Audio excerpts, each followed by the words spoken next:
Gorong berhasil jadi presiden 2 kali. Jadi kalau mau jadi presiden masuk gorong-gorong. Kalau sekarang gorong-gorongnya ditutup. Oh, jadi balik lagi di Rojak Politik Channel. Kita rojak politik dan fenomena politik pokoknya. Kita bicara soal Banjir. kakak siapa namanya itu? Kalau kakak tertua.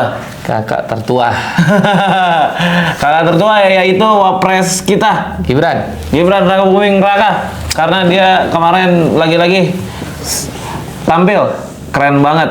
Dia tampil meneruskan perjuangan ayahnya.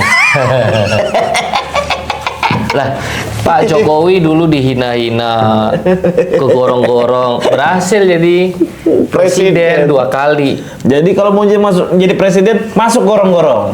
Kalau sekarang gorong-gorongnya ditutup. Oh, jadi wakil presiden doang. Wakil presiden. Jadi sekarang dia kalau banjir cukup datang ke rakyat. Oh, benar. Nah, itu salah satu yang akan kita bahas hari ini adalah kemarin kan dari jarak video ini di-tag kan, ini kan beberapa hari terakhir kan pembahasan yang paling hot adalah banjir. Banjir, betul. Banjir di sekitar sejumlah daerah di Jabodetabek.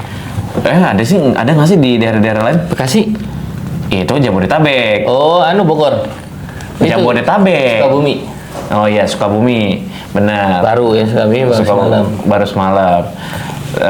Itu tapi cuma di daerah sini aja ya. Maksudnya kalau di luar pulau ada nggak sih banjir itu enggak ya? Enggak, belum. IKN buktinya aman.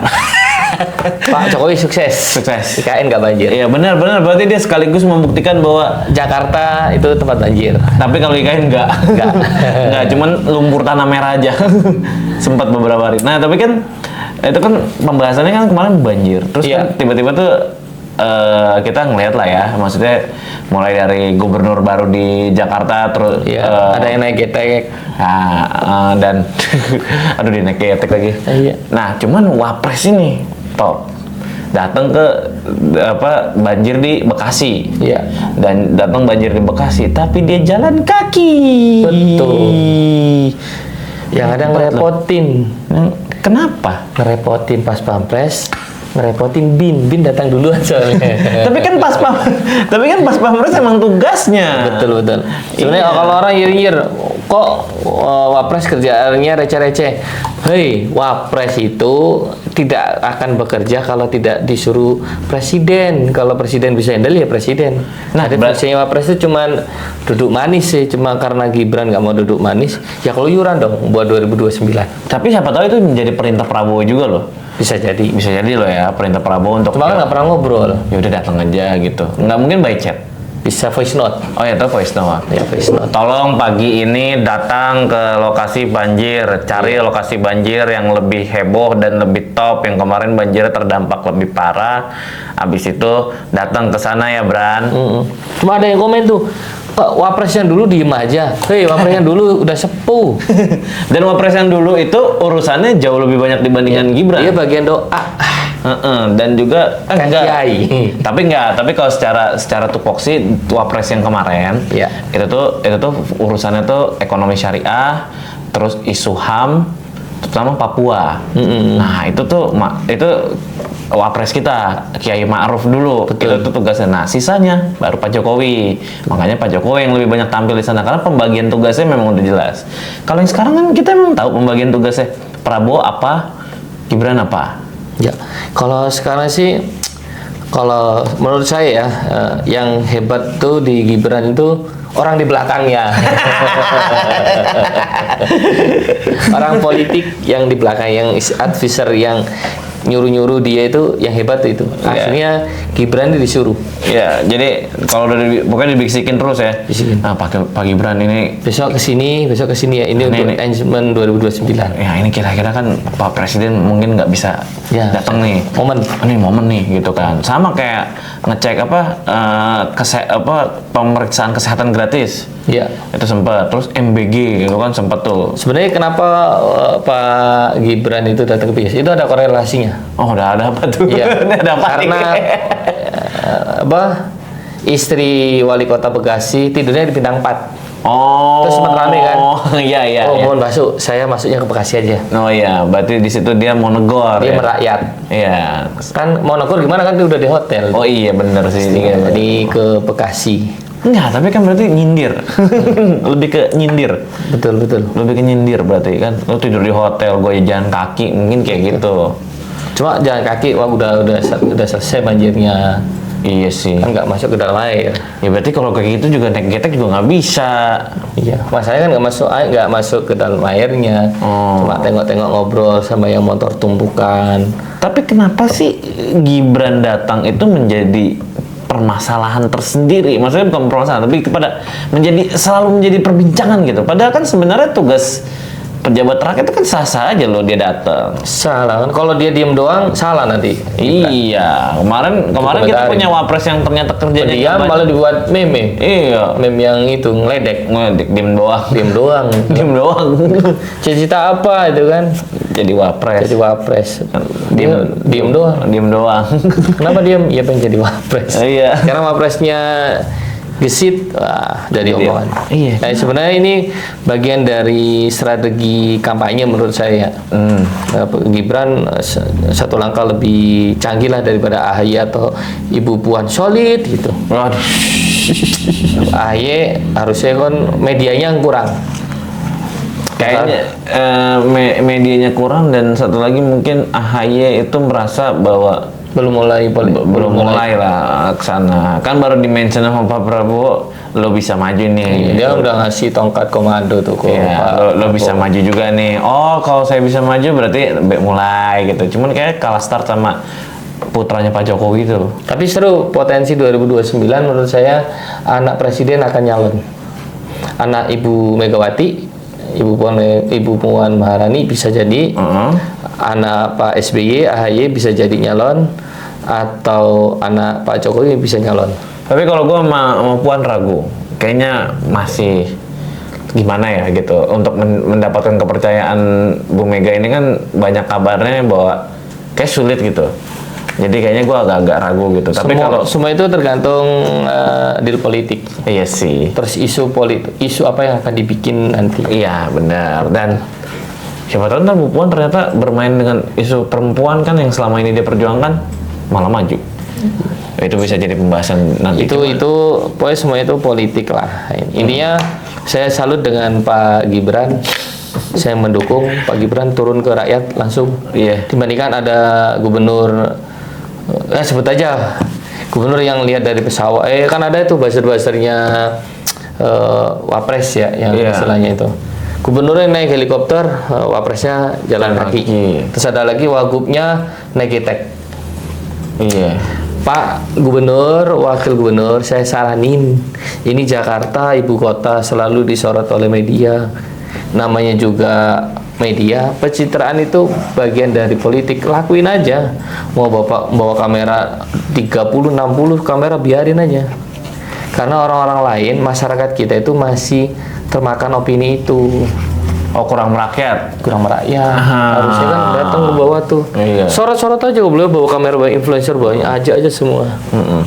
Berarti emang sarannya kepada gubernur terkait ya? Iya. Kurang-kurangnya terkait DKI gitu aja. Iya, banjirnya soal di situ doang. Iya. Iya, dan ada sarannya adalah dia harus turun banjir dan perbanyak menangis seperti Deddy Mulyadi. Iya. Masuk air lah. Iya, masuk air kayak Pak Anies itu kan masuk air. Tapi Deddy Mulyadi nangis bener tuh ya? Bener itu. Iya, bener itu ya. Itu viral juga tuh. Viral nangis di jembatan tuh kan? Nangis di jembatan itu yang soal puncak. Iya betul. Tuh. Nah, kayak gitulah. ya itu lebay sih. tapi ya, bagus itu. Bagus itu. Saya meyakini Pak Deddy itu nanti 2009 bisa jadi kompetitor. Iya, benar. Dia jadi cawapres. Minimal namanya ada lah di dalam bursa. Dalam bursa ada. Tuh saya yakin tuh dia tuh. Karena nangis, bro. Yes, dari semua gubernur yang konten kreator cuma satu. Iya, Pak Deddy Mulyadi. Itu selalu. Itu yang dulu kan Jakarta disorot tuh Pak Anies, walau Pak Anies bukan konten kreator. Nah, ini bakalan menurut saya di 2025 sampai 2009 yang bakalan sering disorot itu Jabar. Iya. Dulu Pak Ridwan Kamil fokus di Bandung. Sekarang Pak siapa ini namanya? Deddy Mulyadi nggak Bandung nih, Bogor dulu. Oh enggak, Purwakarta. Enggak, nih sekarang kan fokus di Bogor tuh. Ah. Dulu kan gubernur Bandung. Iya, Gubernur Bandung. Oh iya, Gubernur Bandung. Fokus di Bandung. Sekarang kan gubernur Bogor. Karena Bogor sering masuk berita karena kemacetan. Bisa jadi nanti Pak Deddy punya strategi gimana caranya Bogor nggak macet di long weekend. Dan itu Bogor itu kan salah satu daerah strategis ya, karena kan memang mepet sama Jakarta kan. Iya. Dan memang benar tuh kalau Deddy mulai difokusin di situ karena Selalu disorot. dan memang coba deh cek gitu berita Sabtu dan Minggu ada nggak yang nggak ada puncaknya, ada nggak yang nggak ada Bogornya, itu pasti ada. Dan itu Deddy tuh kayaknya bener juga tuh strateginya dia membenahi Bogor. Betul. Depok kan juga kan dia udah mulai main-main ke sana. Depok sering disenggol kemarin kan. Iya, sering disenggol sama dia tuh kemarin. Tuh, pertama kali dia ngejabat yang disenggol pertama tuh Depok. Iya. Soal study tour. Stadion kepala sekolah langsung di Cut. Berarti dia peduli sama daerah-daerah Jabar. Kenapa kita tahu? Karena ada media sosial. Oh, bener. Ya walaupun nanti Gubernur Pak Pramono bikin kebijakan sebaik apapun, kalau tidak dipublish orang nggak akan tahu. Bener. Dan kalau kurang rakyat, ya bukan di sini teman, Jakarta tuh. Jakarta tuh harus itu pencitraan. Harus merakyat. Kalau Pak Jokowi dulu masuk gorong-gorong, nah ini kalau bisa lebih dari gorong-gorong. Bener. lebih harus lebih lah. Kalau Pak Jokowi masuk gorong-gorong dulu Ahok apa ya? Kalau Ahok dulu itu karena ngomongnya sih keras sih. Oh iya sama dia berani lawan orang-orang yang itu. yang berlawanan lah. Terus Anies? Kalau Pak Anies ini ngomong apa ini? Enggak, waktu itu kan kalau misalnya media stunnya itu apa ya? Apa pencitraan media lah ya bahasanya. Kalau Pak Anies media untuk seheboh Deddy Mulyadi nggak punya ya, karena dia bukan content creator. Pak Anies langsung isinya orang pertama yang datang ketika ada musibah kan gitu kan. Oh iya. Lebih ngedepanin rasa. Benar. Dan dia sampai orang meninggal ya waktu itu ya? Ya, sampai mau ada demo atau apa, beliau nyelamatin, fokus ke rakyatnya kan. Iya. Kalau ini, ya potensi saya tuh Deddy Mulyadi itu tinggi dibandingkan Wapres nanti ya. Ya bisa jadi kompetitor, saling tukar editor, konten kreator, bisa jadi. Ya, itulah. Tapi Pak Gibran sekali lagi merakyat, memang mungkin nggak tahu itu arahan, nggak tahu memang itu kesempatan. Tapi yang pasti apa yang dilakukan Gibran sebenarnya harusnya kepala-kepala daerah lain dan juga komuter-komuter lain itu juga harusnya sama niru. Karena kalau ngomongin soal langkah politik 2029 ya itu kan bukan langkah yang jauh ya. Iya. Sebenarnya dekat-dekat aja gitu loh. Bentar lagi lah. Orang kalau dipilih 2029, 2028 udah pemilihan, udah kampanye. Udah bingung nyari figur capres-cawapres. Nah, sekarang 2025. Berarti kan cuma punya waktu sekitar 2026, 2027. Iya, 2 tahun. 2025 kan formasi. Baru jalan formasi. 2026 2007 pendekatan. Nah, itu.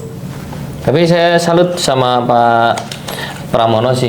Sebenarnya Pak Pramono walaupun naik helikopter, ya dia kerja di situ. Dia mencatat, mau lihat titik-titik genangan mana yang paling tinggi. Pastinya kan butuh eksekusi. Kalau Cak Gibran kan kalau orang Jawa kan. Cak Gibran kan jalan-jalan. Dia nggak Jawa Timur. Jawa Timur, Solo. Enggak, Jawa Tengah dong. Jawa Tengah ya. Jawa Tengah ya, Mas Gibran. Dia jalan. Ini bedanya ini kalau Pak Pramono naik helikopter, ya karena mau eksekusi setelah itu. Oh, titik ini yang banjirnya besar, bisa jadi dia punya solusi untuk mengerjakan kan wilayah dia. Iya benar. Kalau Pak Gibran, Mas Gibran jalan ke Bekasi, ya jalan aja. Iya. Kebijakannya ada, ya kan kebijakan wali kota Bekasi. Iya. Sedangkan wali kota Bekasi Ibu Megawati PDIP. Iya.